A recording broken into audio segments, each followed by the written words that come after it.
नमस्कार मैत्रिणींनो, मी आहे ना ताकाची रेसिपी तुमच्यासोबत शेअर करत आहे, उन्हाळी स्पेशल। तर एका पातेल्यात आहे ना मी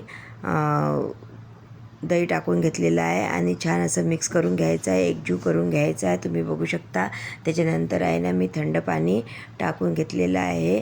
तुम्हाला जर बर्फाचे तुकडे आवडत असतील तर तुम्ही ते घेऊ शकता, पण मी थंडगार पाणी टाकलेलं आहे, तुम्ही बघू शकता। आणि छान असं मिक्स करून घेतलेलं आहे। त्याच्यामध्ये आहे ना मी थोडंसं हिंग आणि भाजलेल्या जिऱ्याची पूड टाकून घेतलेली आहे आणि याच्यामध्ये आहे ना काळा आणि साधं मीठ टाकून घ्यायचं आणि मिक्स करून घ्यायचं। तुम्ही बघू शकता उन्हाळी स्पेशल आपलं थंडगार असं ताक तयार झालेलं आहे।